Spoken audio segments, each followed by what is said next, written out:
युगतयस्तनया विभूतिः सर्वं यदेव नियमेन मदन्वयानाम् आद्यस्य नः कुलपतेर्वकुलाभिरामं श्रीमत्तदङ्घ्रियुगळम् प्रणमामि मूर्ध्ना भूतं सरश्च महदाह्वय भट्टनाथ श्रीभक्तिसार कुलशेखर योगिवाहान् भक्ताङ्घ्रिरेणु परकालयतीन्द्रमिश्रान् श्रीमत्पराङ्कुशमुनिं प्रणतोऽस्मि नित्यम्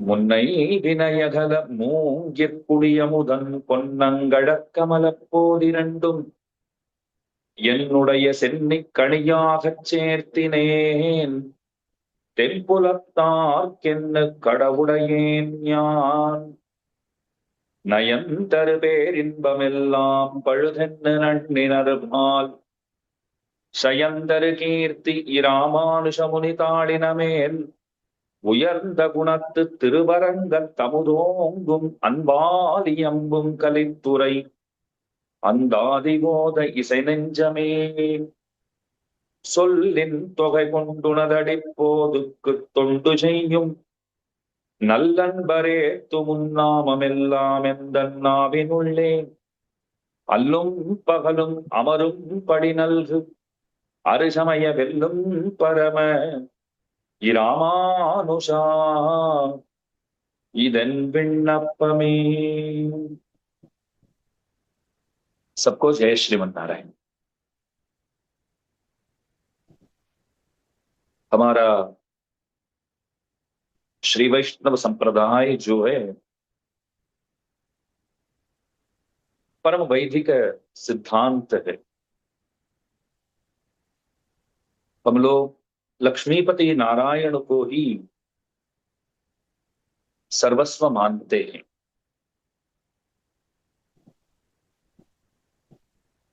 ये जो धर्म है सनातन धर्म है,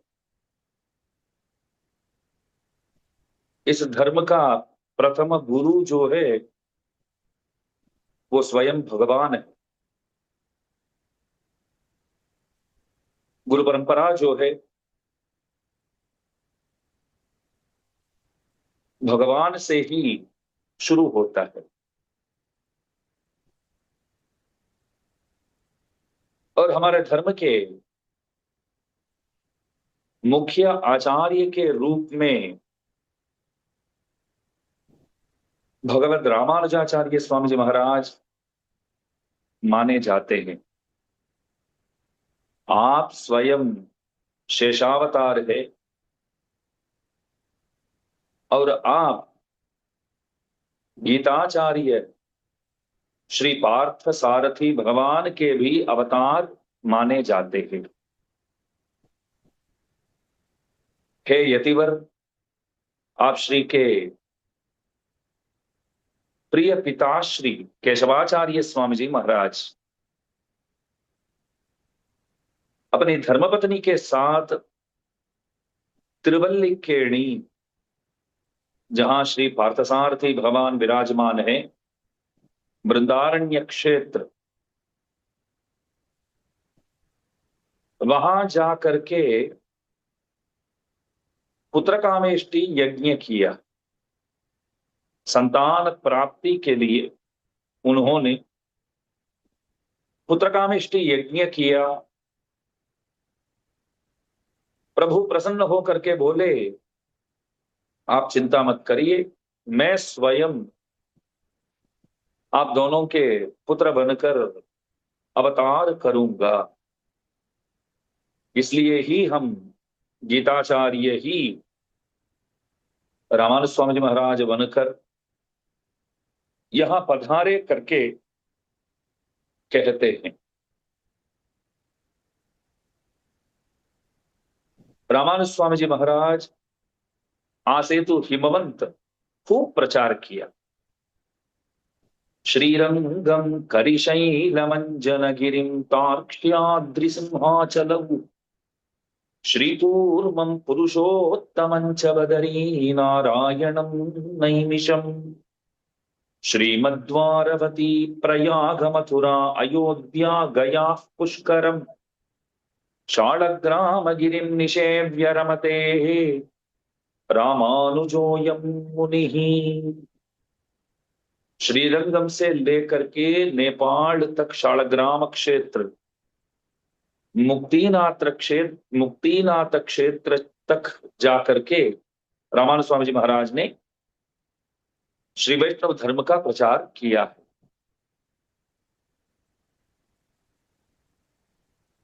सब जगह जाकर के सबों पर अनुग्रह करते हुए सबको श्री वैष्णव धर्म में लाकर सदुपदेश देकर सबको उन्होंने वैकुंठ प्रदान किया है। हम लोग कहते हैं श्री विष्णुलोक मणिमंडप मार्गदायी रामानुजो विजयते यतिराज राजहा।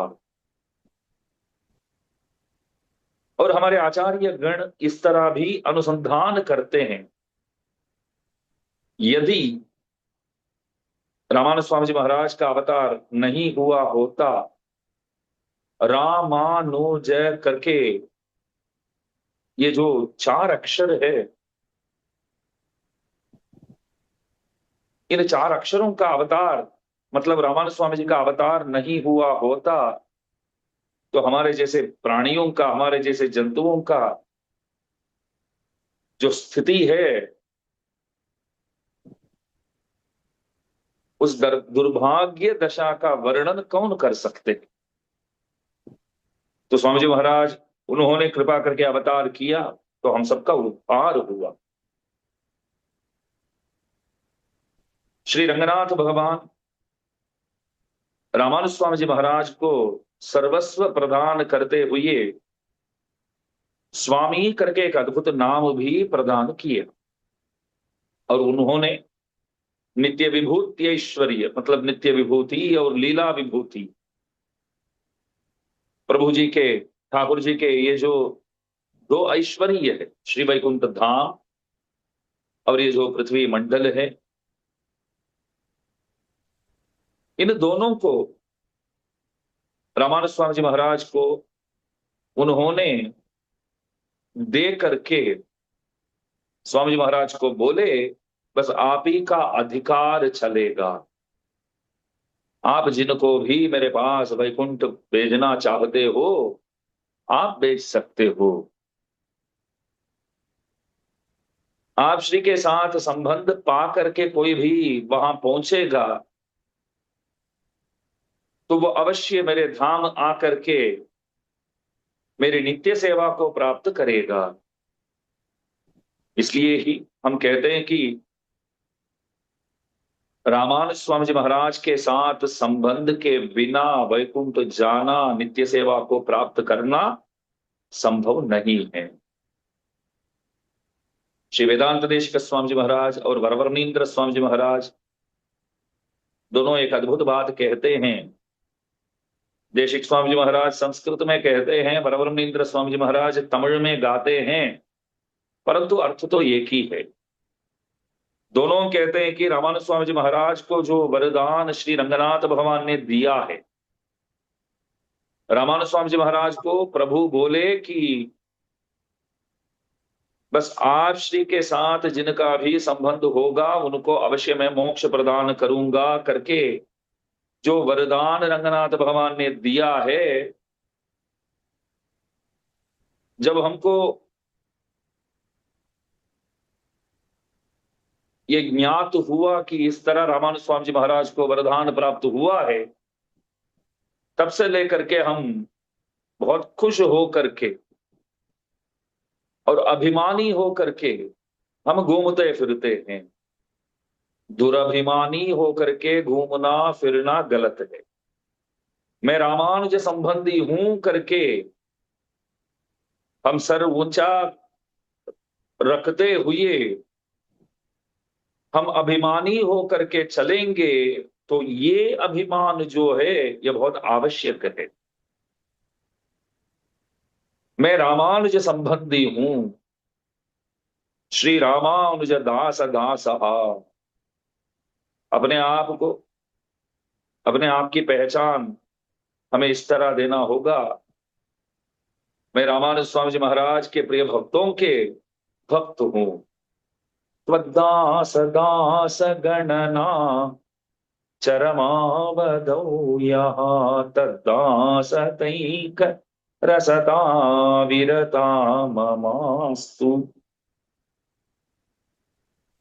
इसलिए देशिक स्वामी जी महाराज और वरवरनींद्र स्वामी जी महाराज दोनों कहते हैं कि हम लोग बस निश्चिंता बैठे,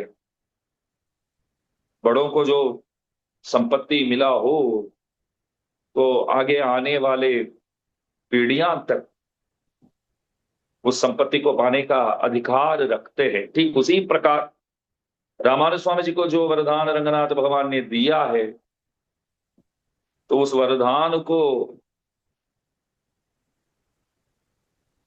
सर्वस्व मानते हुए हम लोग भी निश्चिंत होकर के बैठे। आज से 1000 साल पहले की बात है, रामानुज स्वामी जी का अवतार भूतपुरी में हुआ। आप सब तो जानते हैं, ये तो सर्वविदित है। भूतपुरी में स्वामी जी महाराज का अवतार हुआ, फिर कांची में अध्ययन किए, तत्पश्चात वे गए श्रीरंगम। श्रीरंगम गए और भगवान ने तो उनको नित्य विभूति लीला विभूति दोनों उनके हाथों में सौंप दिया। उस वक्त वहां प्रिय कोयल नंबी करके एक स्वामी जी थे। वे श्री रंगनाथ भगवान के वहां सब प्रकार की सेवाएं करते थे, बस उन्हीं का अधिकार चलता था वहां। ध्यान से सुनिए, वो जो प्रिय कोयल नंबी है, वे सेवा तो करते थे वहां, परंतु जिस तरह रंगनाथ भगवान की सेवा होनी चाहिए उस प्रकार उन्होंने सेवा किया ही नहीं। करते थे, करना पड़ रहा है करके करते थे, ज्यादा ध्यान नहीं देते थे। तो रामानंद स्वामी जी महाराज को बहुत दुख हुआ। श्रीरंगम दो है जो है हमारे शिव वैष्णव संप्रदाय का राजधानी है। आழ்वार गण सबके सब रंगनाथ भगवान के दिव्य सौंदर्य और दिव्य गुणों का अनुसंधान करते हुए मंत्र मुग्ध हो करके पाशुर गाए हैं। हमारे शिव वैष्णव संप्रदाय में सभी आழ்वारों ने किसी एक भगवान के पास जा करके मंगलाशासन किए हैं, पाशुर प्रदान किए हैं, तो वो सौभाग्य रंगनाथ भगवान को ही प्राप्त हुआ है। इसलिए श्रीरंग क्षेत्र जो है राजधानी है, और वहां सही ढंग से पूजा वगैरह वहां नहीं हो रहा था, तो देख करके रामानुज स्वामी जी महाराज को बहुत मन में पीड़ा हुई। तो उन्होंने सोचा, प्रभु ने तो हमें सब कुछ प्रदान किया है, लेकिन ये जो प्रिय कोयल नंबी है, वे सही ढंग से कुछ कार्य नहीं कर रहे हैं, कहीं करिए ध्यानपूर्वक नहीं कर रहे हैं, तो उनको निकालना पड़ेगा मंदिर से।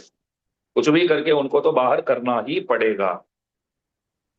रामानुज स्वामी जी महाराज उन्हें निकालना चाहते थे मंदिर से, लेकिन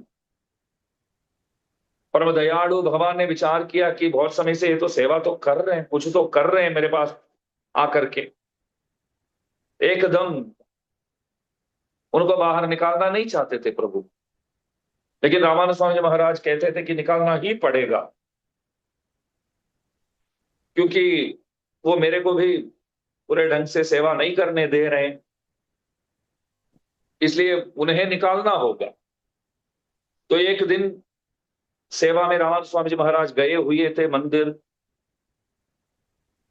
तो प्रभु ने सोचा बस बैठे बैठे रामानंद स्वामी जी महाराज प्रतीक्षा कर रहे हैं कि भगवान सवारी के लिए कब निकलेंगे करके। समझो कि 10-15 मिनट तो लगने वाला ही है। तब तक भगवान ने विचार किया कि इनको सुला दूं मैं। तो बैठे बैठे सो भी गए रामानंद स्वामी जी महाराज।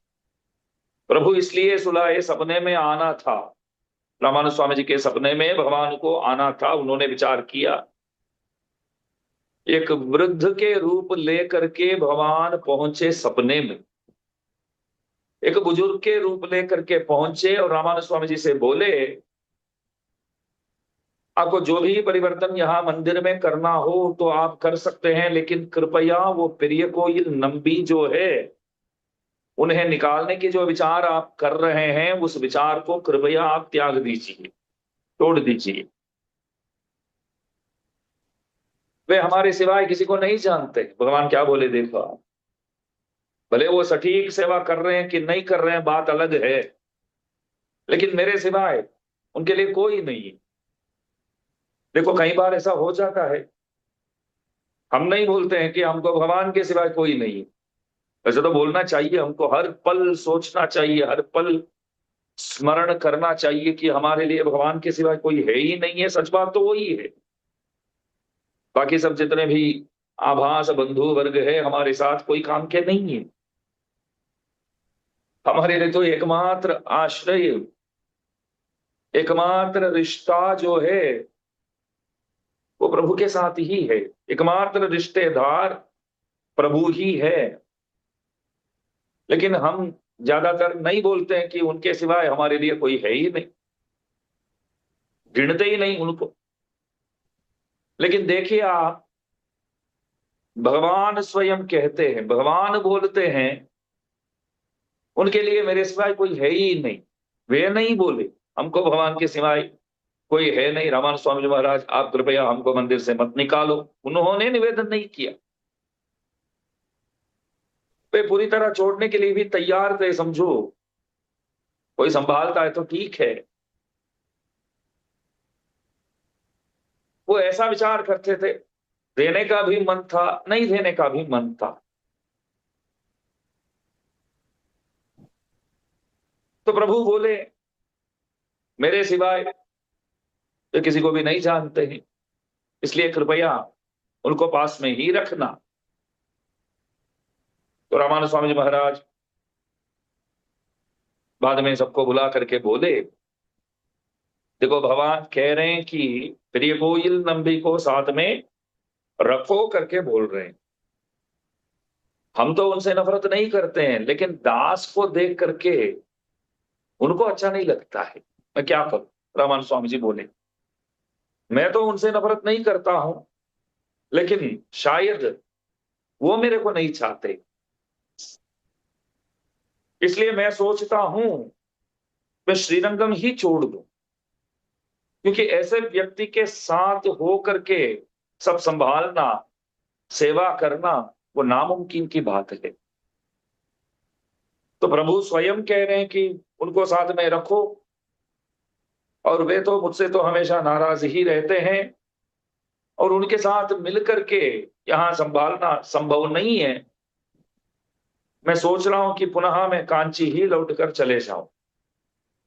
रामानंद स्वामी जी महाराज बोल रहे थे। तो वहां जितने भी शिष्यगण थे वे सब बोले, देखो भगवान आप श्री के सपने में आकर के बोले कि इनको साथ में ही रखना, तो भगवान ने कुछ विचार तो किया होगा इन्हें सुधारने की। कुछ तो विचार किया होगा, आप चिंता मत करिए।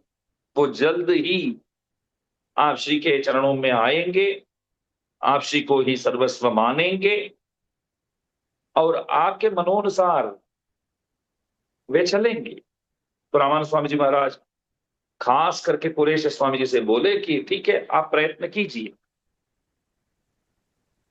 वो जो प्रिय कोयल नंबी है उनको समझाइए। तो कुरेश स्वामी जी महाराज जो है, श्रीवत्स छिन्न मिश्रेभ्यो नम मुक्ति मधीमहे यदुक्तयस्त्रयी कंठे यान्ति मंगल सूत्रता। रामानंद स्वामी जी महाराज के शिष्यों में अग्रगण्य माने जाते हैं कुरेश स्वामी जी का वर्णन कौन कर सकता है। वाचाम अगोचर महागुण देशिकाग्र्य पूराधिनाथ। कुरेश स्वामी जी महाराज वे बोले रामानुज स्वामी जी महाराज को, ठीक है ये सेवा आप श्री दास को प्रदान किया है, कोशिश करेगा दास। फिर ये कोयल नंभी को अवश्य आप श्री के पास लाने के लिए दास प्रयास करेगा, प्रयत्न करेगा। तो कुरेश स्वामी जी महाराज जा करके धीरे धीरे उनको समझा करके उनको सही मार्ग पर लाए और पंच संस्कार करके रामानुज स्वामी जी महाराज के पास ले गए। और रामानुज स्वामी जी महाराज प्रसन्न होकर के अनुग्रह किए। ऐसा भी बोलते हैं, कुरेश स्वामी जी महाराज के वचनों को सुन करके प्राप्त करके फिर ये कोयल नंबी कुरेश स्वामी जी के साथ रामानुज स्वामी जी के पास आए पंच संस्कार लेने के लिए। लेकिन रामानुज स्वामी जी महाराज कुरेश स्वामी को बोले, देखो प्रयत्न तो आपने किया है, आप श्री की वजह से तो ये हमारे पास आए हैं, तो मैं आपसे निवेदन करता हूं कृपया आप ही इन्हें पंच संस्कार प्रदान कीजिए। तो रामानुज स्वामी जी महाराज के आदेशानुसार कुरेश स्वामी जी महाराज प्रिय कोयल नंबी को पंच संस्कार प्रदान किए। क्योंकि रामानुज स्वामी जी महाराज विचार करते थे प्रिय कोयल नंबी को तो पास में तो बुलाना ही था, हम तो चाहते थे उन्हें लाने के लिए, लेकिन कुरेश स्वामी जी महाराज अधिक चाहते थे उन्हें लाने के लिए। हम चाहते थे, कुरेश स्वामी जी महाराज अधिक चाहते थे, हमसे भी ज्यादा। तो इसलिए कुरेश स्वामी जी से ही उन्होंने बोल दिया कि आप ही इनके गुरु बन करके रहेंगे। तो कुरेश स्वामी जी ने उनको पंच संस्कार प्रदान किया। उसके बाद रंगनाथ भगवान की तो सेवा तो करते थे, परंतु श्री वैष्णवों के प्रति जिस तरह रहना चाहिए उस तरह वे रहे नहीं। व्यवहार श्री वैष्णवों के साथ सटीक नहीं कर रहे थे। फिर ये कोयल नंभी जो अमुदनार कहलाते हैं बाद में, वे स्वयं रामानुज नूत्रंद आदि में गाते हैं, एक भाषण में ये बात बताते हैं, कहते हैं कि हम भगवान की तो सेवा करते हैं, लेकिन हे रामानुज स्वामी जी महाराज आप श्री के भक्तों के पीछे जिस तरह रहना चाहिए उस तरह में नहीं रहता था। भगवान की तो सेवा करता था, लेकिन परमोद्देश्य चीज क्या है? रामानुज स्वामी जी महाराज के प्रिय अनुयायियों के अनुयायी होकर चलना, वो ही परमोद्देश्य है। उस परमोद्देश्य चीज को मैंने गवा दिया था। स्वयं कहते हैं, स्वयं बोलते हैं। तो बाद में धीरे धीरे ठीक होने लगे, धीरे धीरे रामानुज स्वामी जी महाराज के प्रिय भक्तों की सेवा करने लगे। और स्तुति वगैरह भी बहुत अद्भुत करते थे, ध्यान दीजिए, स्तुति वगैरह भी बहुत अद्भुत करते थे प्रिय कोयल नंबी। इसलिए रामानुज स्वामी जी महाराज ने एक अद्भुत नाम दिया उन्हें, अमुदनार करके नाम दिया।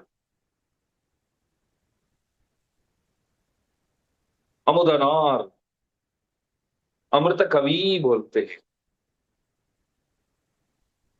अच्छे कवि थे आप, स्तुति वगैरह करते थे, तो आप श्री के मुखारविंद से समझो कि अमृत ही बहने लगा। लोगों को ऐसा लगा कि उनके कंठ से अमृत ही निकल रहा, इसलिए अमुदनार करके नाम रामानुज स्वामी जी महाराज ने प्रदान किया। देखिए थोड़ा बहुत सेवा रामानुज स्वामी जी तो श्रीरंगम में कर ही रहे हैं। तेन्नरंगर सेल्वम मुत्तुम तिरुत्ति वैतान पाड़िए, श्री रंगनाथ जी के दिव्य ऐश्वर्य जो है, उन ऐश्वर्य मतलब उन चीजों को सटीक इकट्ठा करके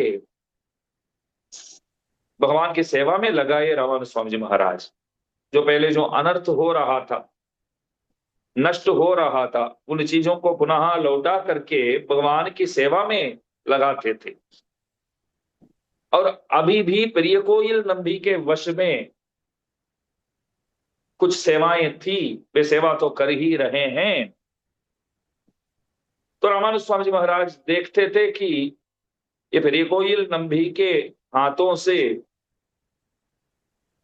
सभी सेवाएं हमें प्राप्त हो जाए तो और भी ढंग से हम रंगनाथ भगवान की सेवा कर सकते हैं, ऐसा विचार करते थे। सज्जनों ध्यान दीजिए, एक बार प्रिय कोयल नंबी के माताजी जो है उनका वैकुंठ प्राप्ति हुआ। प्रिय कोयल नंबी जी के माताजी चले गए भगवान के धाम, तो उनके पीछे जो कैंकर्य, जो सेवा जो करना चाहिए, चरम कैंकर्य जो है, वो कैंकर्य करते समय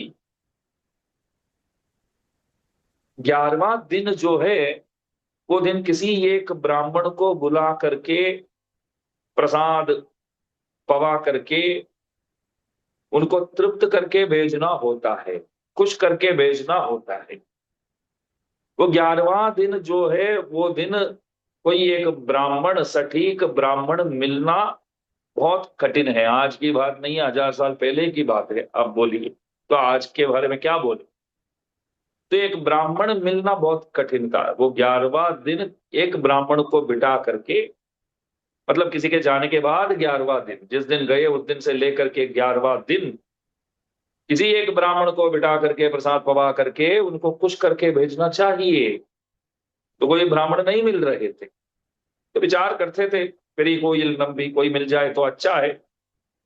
तो रामानुज स्वामी जी महाराज कुरेश स्वामी जी महाराज को अपने पास बुलाए और बोले कि आप एक काम कीजिए, प्रिय गोहिल नंबी आप श्री के शिष्य जो है उनके माताजी तो चले गए और 11वां दिन शायद कोई वहां नहीं मिल रहा है।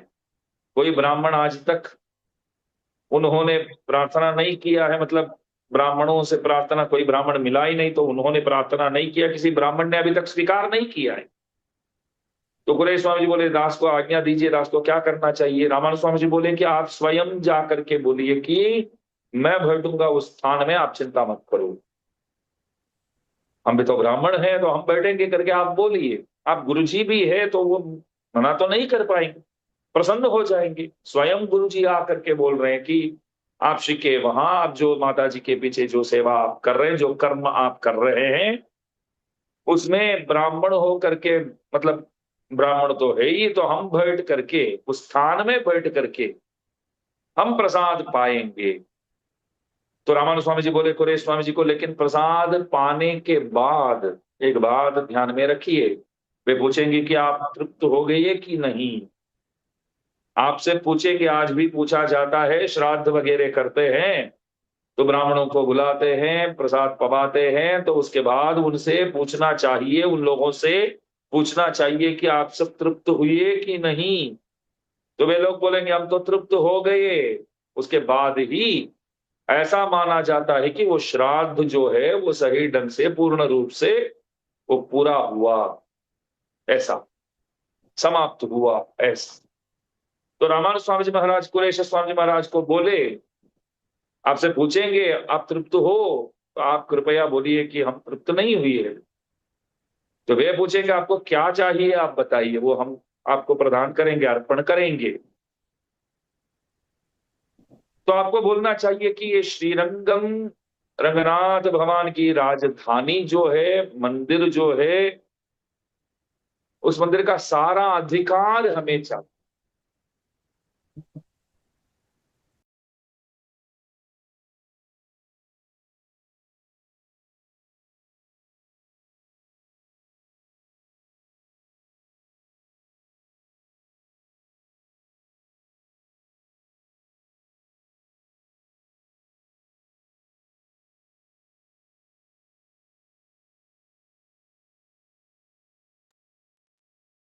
यूं बोल करके पुरेश स्वामी जी महाराज वहां से निकले,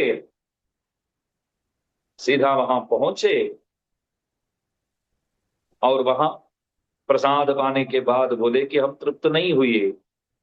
तो फिर ये कोई नंभी उनसे निवेदन करने लगे, महाराज बताइए आपको क्या चाहिए। गुरु जी, श्रीरंगम का सर्वाधिकार हमें चाहिए।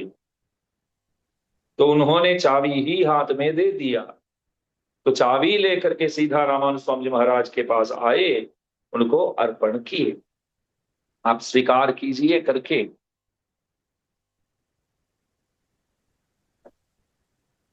तो जो रंगनाथ भगवान के लिए वो पौरोहित्य कैंकर्य जो करते थे, एक पुरोहित होने के नाते रोज जाकर के जो पंचांग पठन इत्यादि करते थे। देखो राजा है तो राजा जैसे उठते हैं तो उठते ही उनको आज क्या वार है, क्या तिथि है, क्या नक्षत्र है, ये सब सुनाते थे। राजवत अर्हणीयम, राजा लोग बहुत अद्भुत जीवन जीते थे। सुबह उठते ही सेवक लोग आकर के उनके सामने स्तुतियां करते थे, गाते थे, गुड मॉर्निंग बोलते थे, उठाते थे, और पंचांग पठन इत्यादि होता था।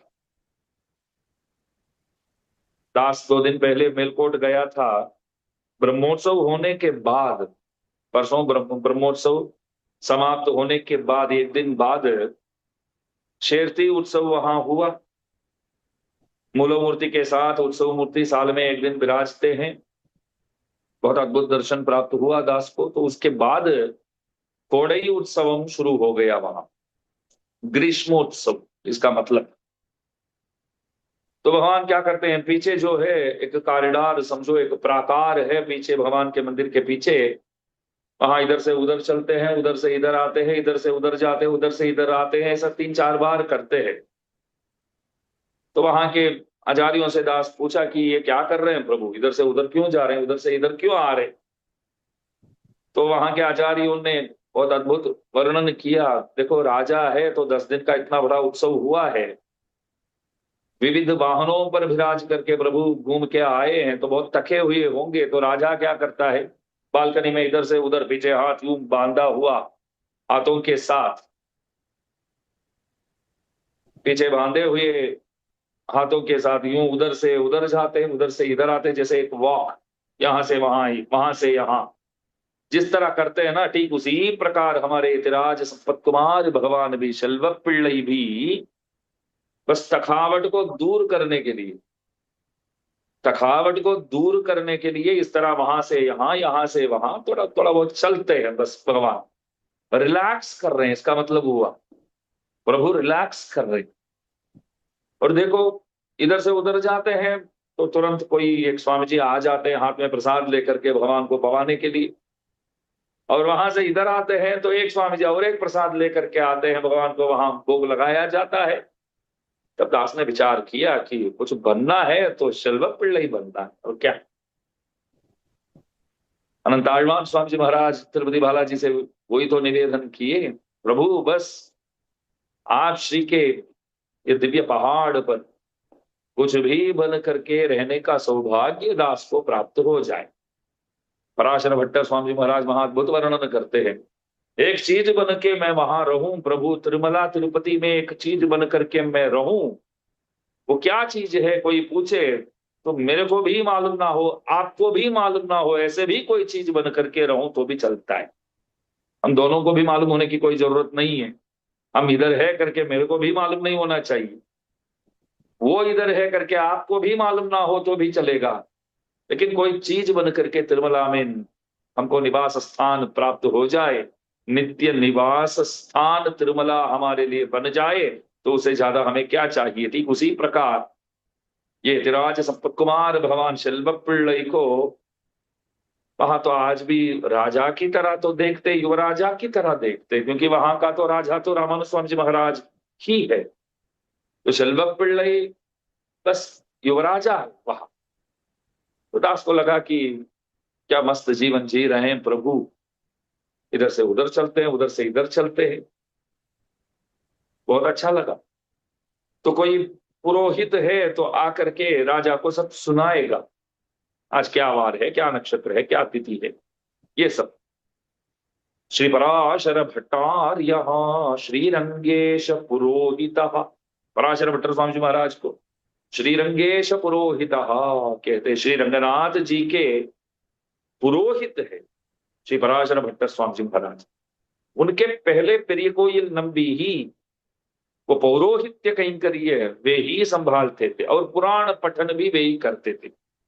शायद कैशिक पुराण का पठन वो सब वे ही करते थे। और उन्होंने तो पूरा कुलेश स्वामी जी को दे दिया अभी अधिकार। तो कुलेश स्वामी जी ने रामानु स्वामी जी महाराज को दिया, तो रामानु स्वामी जी महाराज बोले, कुलेश स्वामी जी महाराज आप श्री के दो पुत्र है, उन दोनों को बुलाइए और वे दो ही ये पौरोहित्य कैंकर्य पुराण पठन कैंकर्य ये सब संभालेंगे। तब से लेकर के कुलेश स्वामी जी महाराज के जो दो पुत्र रत्न हुए, तो वे दोनों पौरोहित्य कैंकर्य और पुराण पठन कैंकर्य को संभालने लगे तब से लेकर के। अभी ये जो है अमुदनार स्वामी, पहले तो पेरिय कोयल नंबी थे, बाद में तो रामानु स्वामी जी ने अमुदनार करके तो नाम तो दिया है। वे बोले कि अधिकार तो रामानु स्वामी जी महाराज को दे दिया हूं, मतलब कुरेश स्वामी जी को दिया था, कुरेश स्वामी जी महाराज रामानु स्वामी जी महाराज को दे दिए।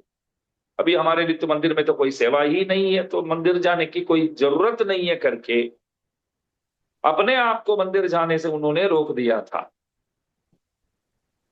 तो रामानु स्वामी जी महाराज क्या बोले, अमुदनार जी इधर आइए करके उन्हें पास बुलाए और श्रीरंगम के अरयर स्वामी जी से निवेदन करके 4000 दिव्य प्रबंधों में तीसरा वाला 1000, तीसरा वाला सहस्र जो है ईयरपा बोलते हैं। सबसे पहले मुदलाईरम, उसके बाद पेरिय तिरुमुड़ी, उसके बाद ईयरपा और चौथा तिरुवाईमुड़ी सहस्र गीति। ये 4000 दिव्य प्रबंध है। इसमें तीसरा वाला जो है ईयरपा बोलते हैं। श्रीरंगम में क्या है, ज्यादातर अरयर स्वामी जी गण ही अनुसंधान करते हैं। रंगनाथ भगवान के सामने अनुसंधान करने का अधिकार जो है उन लोगों को प्राप्त हुआ है।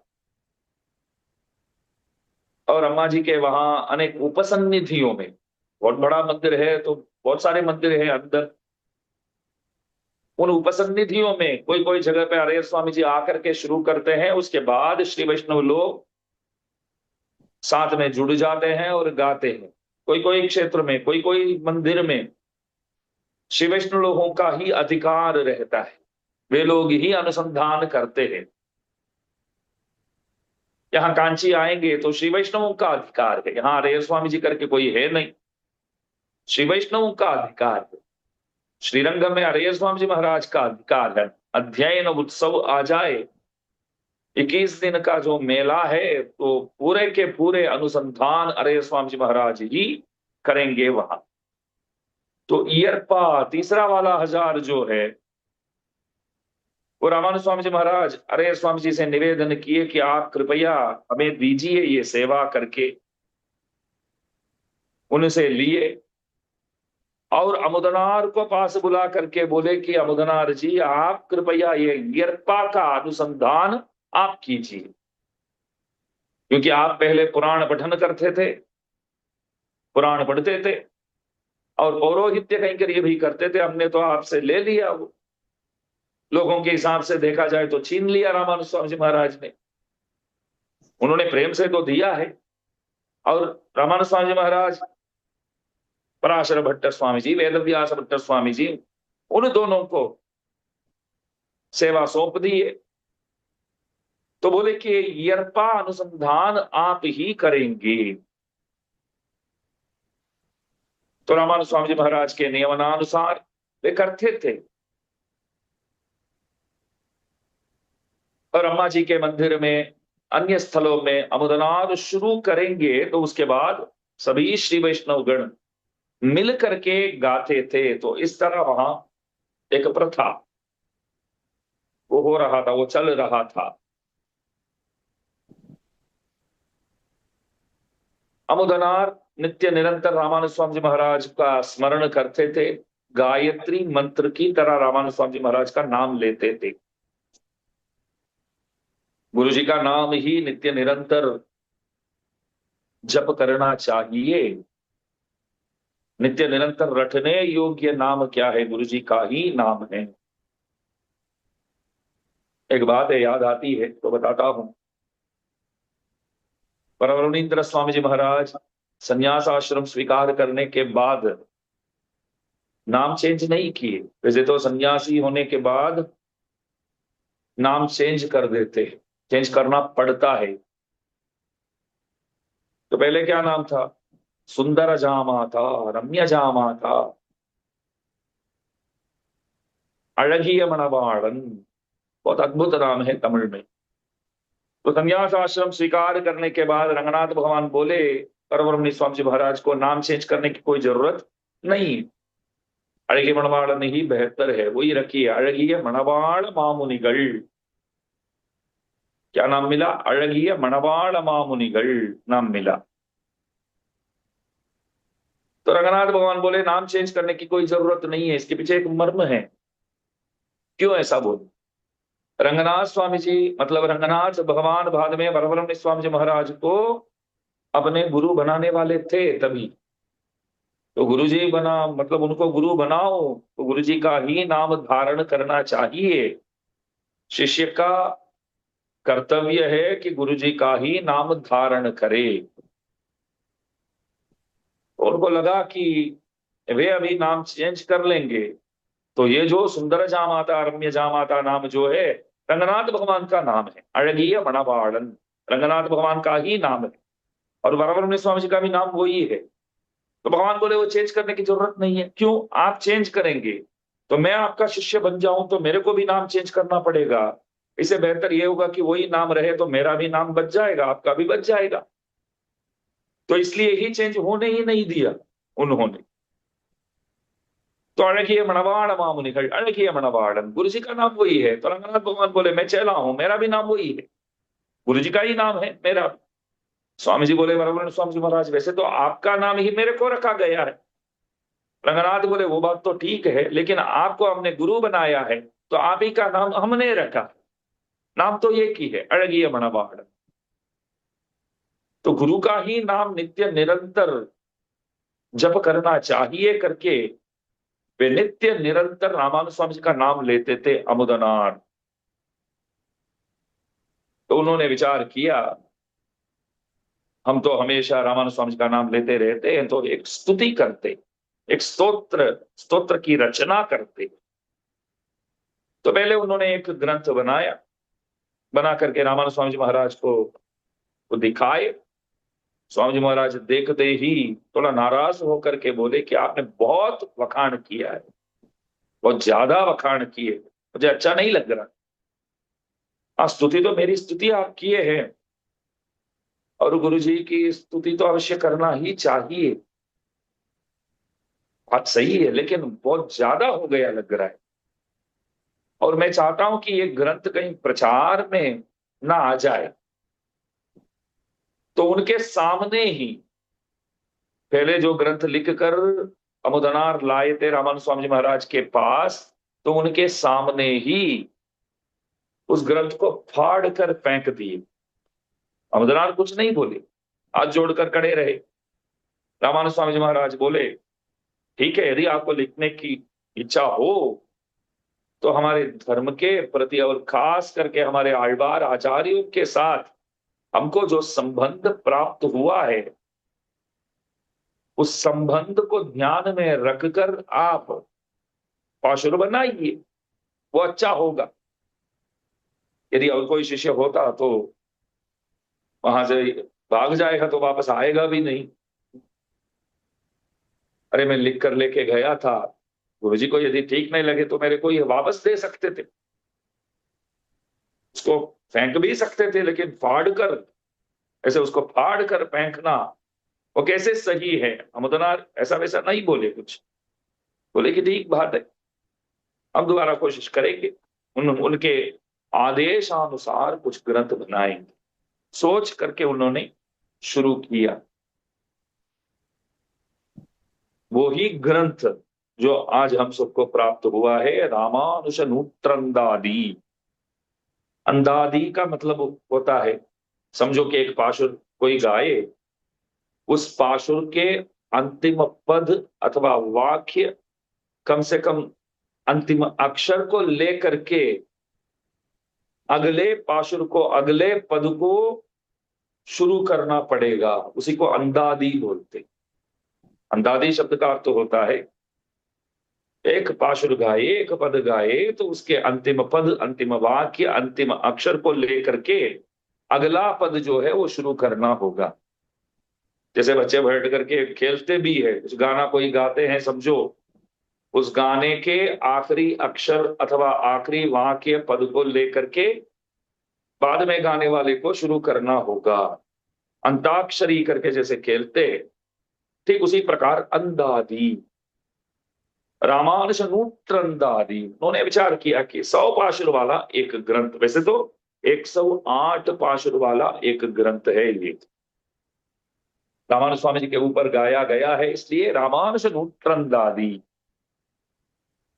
तो एक बार बैठ करके ये बनाए और रामानुज स्वामी जी महाराज को दिखाए, तो रामानुज स्वामी जी महाराज बहुत प्रसन्न होकर के प्रशंसा की, बहुत बढ़िया है बोले।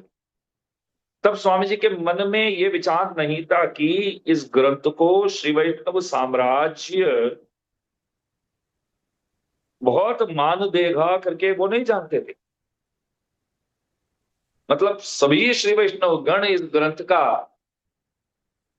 अध्ययन करके अनुसंधान करेंगे करके रामानुज स्वामी जी महाराज विचार नहीं करते थे। लेकिन रंगनाथ भगवान, बहुत ध्यान से सुनिए, रंगनाथ भगवान ने सोचा हम कभी सवार करते हैं, मतलब सवारी के लिए निकलते हैं, तो आगे जो दिव्य प्रबंध पाठी जो जितने भी जाते हैं वे लोग इस रामानुज नूतनदादि को गाए और हम श्रवण करें, ये भगवान का विचार था। तो एक दिन रामानुज स्वामी महाराज को भगवान बोले कि देखो आज शाम को हम सवारी के लिए जैसे निकलेंगे तो आगे पाठ करके जाने वाले लोग रामानुज नूतनदादि ही गाएंगे, वो सुनते सुनते हम पीछे आएंगे।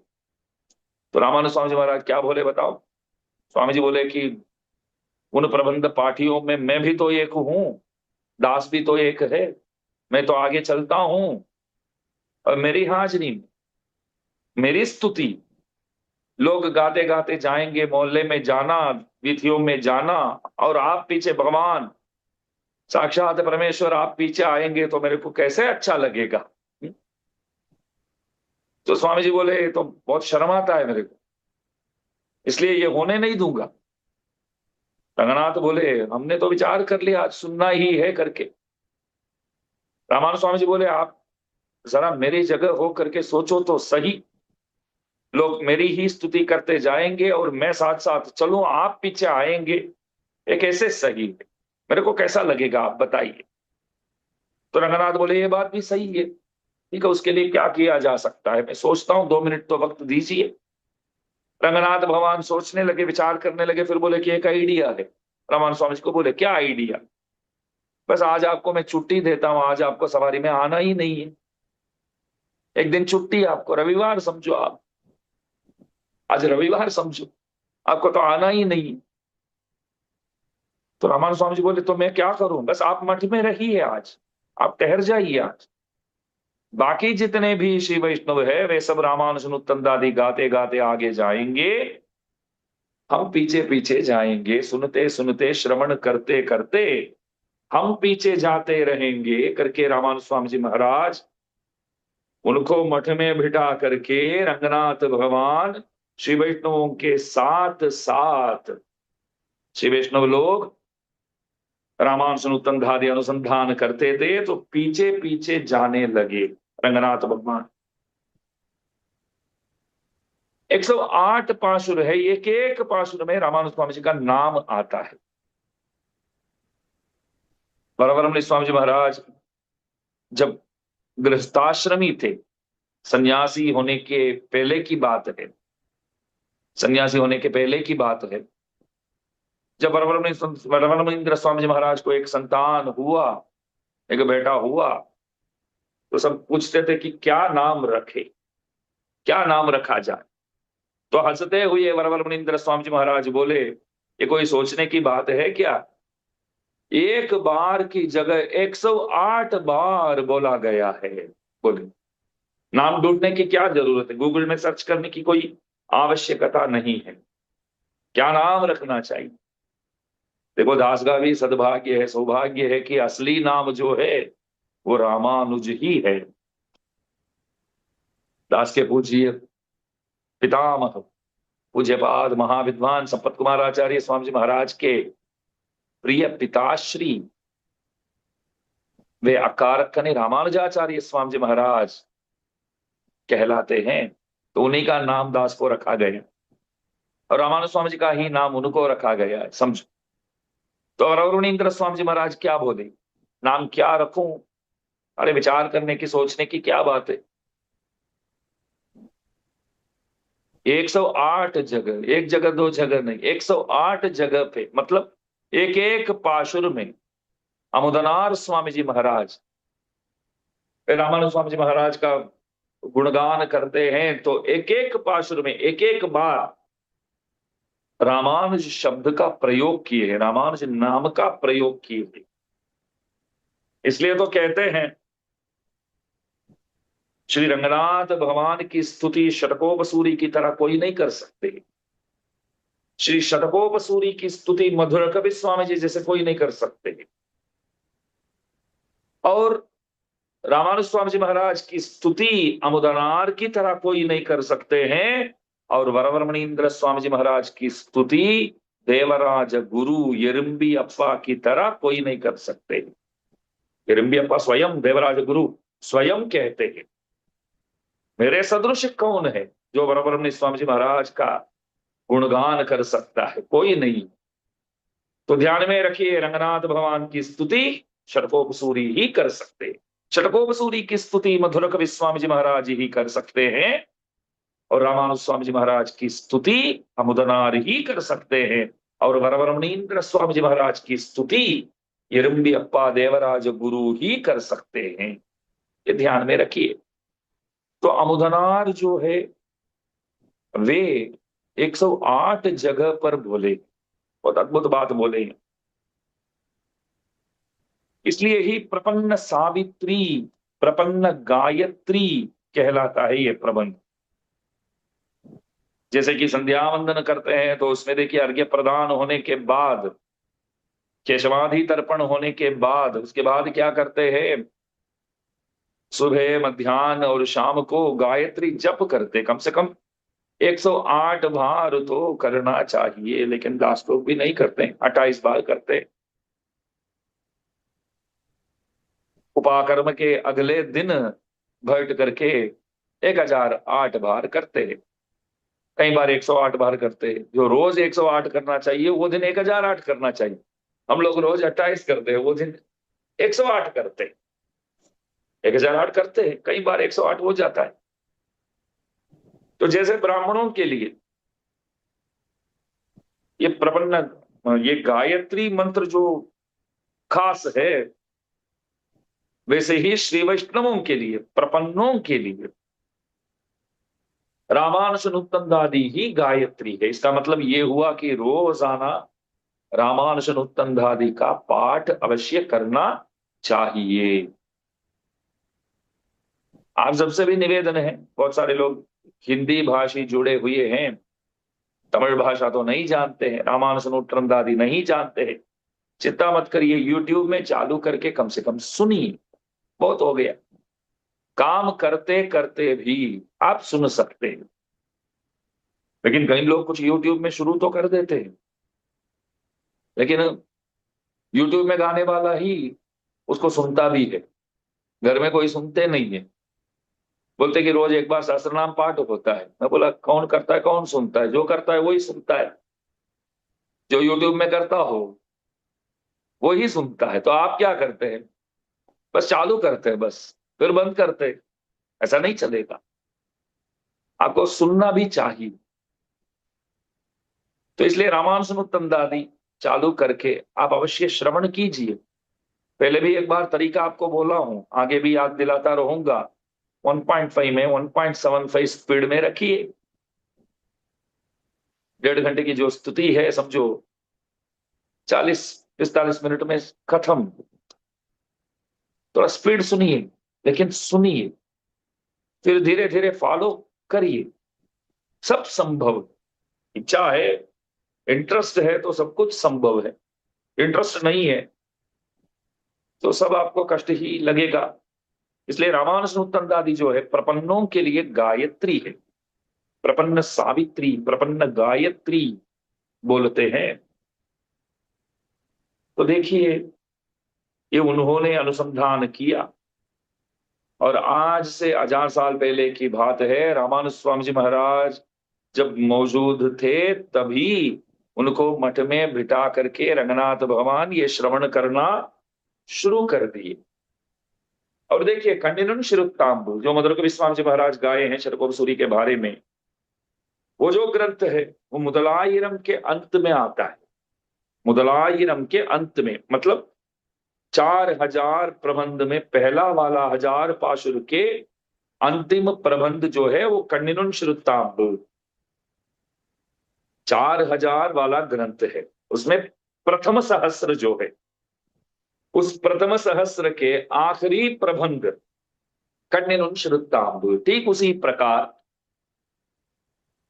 तीसरा सहस्र जो है, उस तीसरा सहस्र के तृतीय सहस्र के आखिरी प्रबंध जो है वो रामानुज नूत्रंदादि।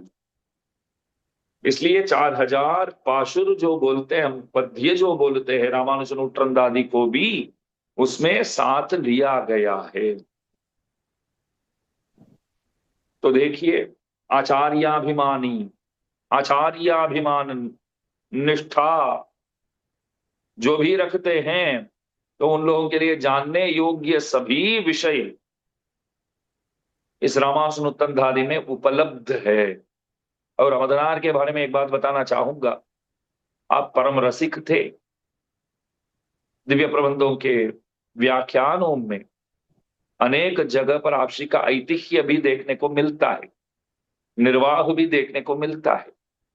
मैं एक जगह बताना चाहूंगा।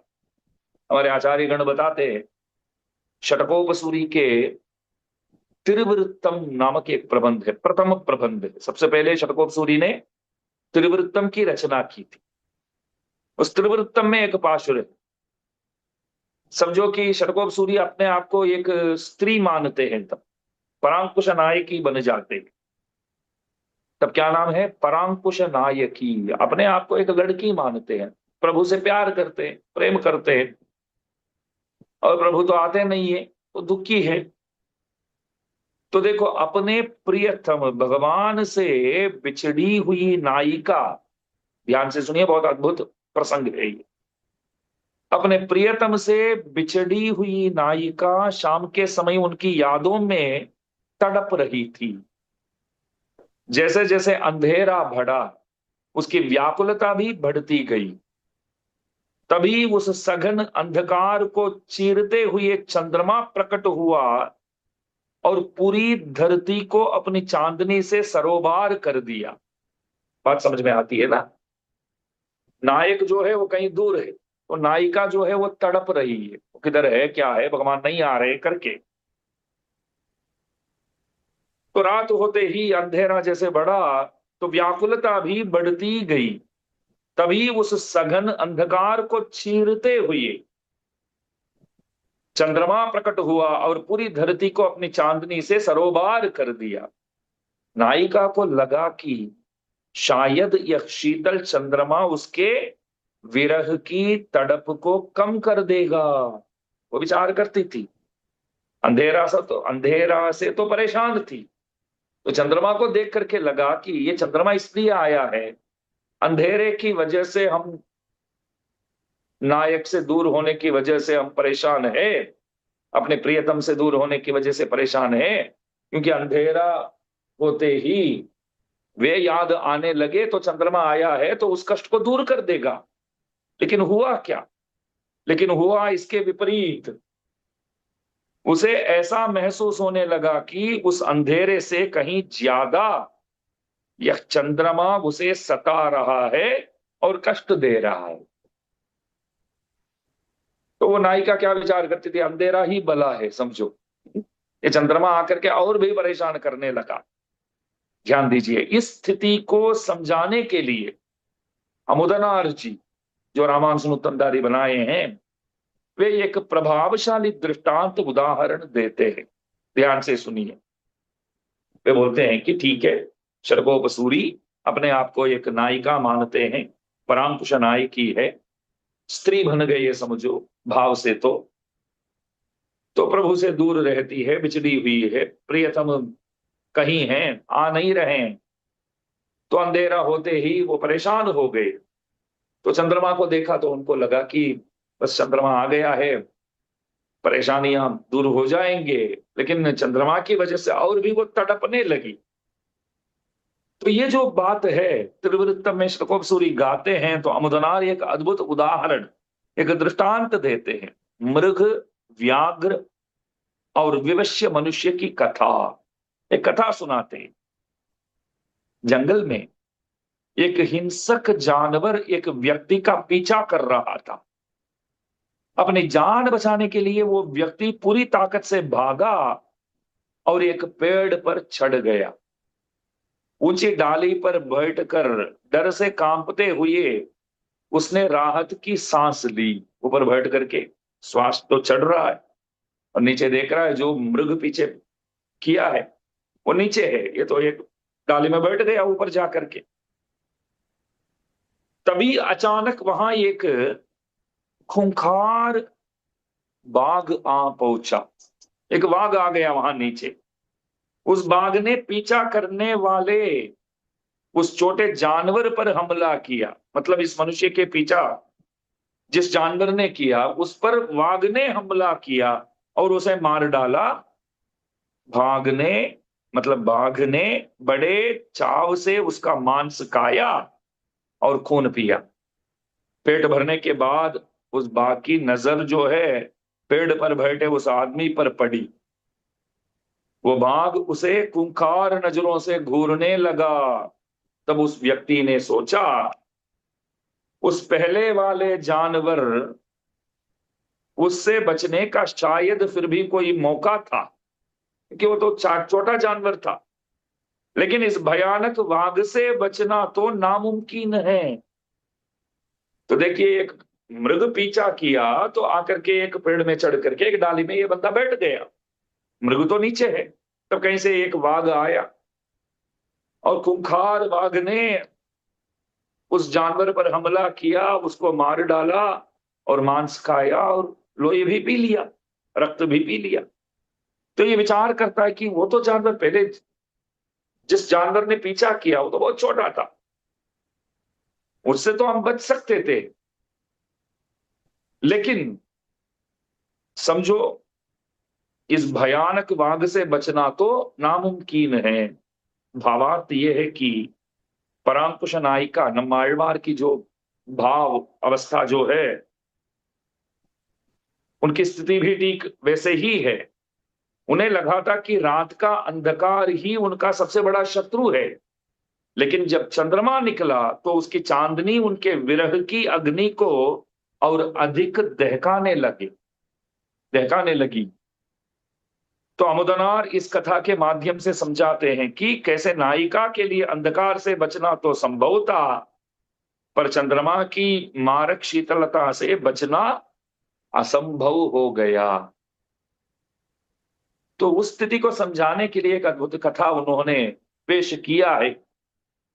तो देखिए, अमुदनाथ बहुत महान विद्वान हैं, रामानुज स्वामी जी महाराज के प्रिय भक्तों में अग्रगण्य हैं आप। और आप बार बार पराशर भट्टर स्वामी जी को क्या कहते थे, भट्टर स्वामी जी महाराज आप तो कुरेश स्वामी जी महाराज के औरस पुत्र तो है, हम तो उनके ज्ञान पुत्र है करके बोलते थे। हम कुरेश स्वामी जी के शिष्य है, हम उनके शिष्य है। भट्टर स्वामी जी आप तो उनके पुत्र तो है, औरस पुत्र है, शारीरिक संबंधी है आप, मैं ज्ञान संबंधी हूं करके गर्व के साथ कहते थे। तो ऐसे महान आचार्य अमुदनाथ स्वामी जी का अवतार भी इसी मीन मास में ही हस्ता नक्षत्र के दिन ही हुआ। आज के 4-5 दिन पहले ही उनका वार्षिक महोत्सव भी मनाया गया, मतलब त्रिनक्षत्र महोत्सव भी मनाया गया। तो उनके ये जो रामानुजनुत्तंदादि बहुत अद्भुत ग्रंथ है, प्रपन्न गायत्री है, उसका कालक्षेप शुभारंभ आज हुआ है। तो आप सबसे नम्र निवेदन है, आप सब साथ ही जुड़कर रहे और आगे आने वाले कार्यक्रम में भी, प्रवचन में भी शामिल होकर के लाभान्वित होवे। और साथ साथ हमारे प्रतिभाद भयंकर मठ द्वारा जितना भी कार्यक्रम, प्रवचन कार्यक्रम आपदा भर के जो हो रहा है, वो सब अवश्य आप सब श्रवण करके लाभान्वित होवे। तो ऐसी प्रार्थना के साथ अगले कालक्षेप में आप सबसे मिलता हूं। आगे हम ग्रंथ के अंदर प्रवेश करेंगे, तो सब अवश्य आकर के आचार्य कृपा प्राप्त बने। जय श्रीमन्नारायण की। श्रीमते रामानुजाय नमः। जय श्रीमन्नारायण, जय श्रीमन्नारायण, जय श्रीमन्नारायण, जय जय।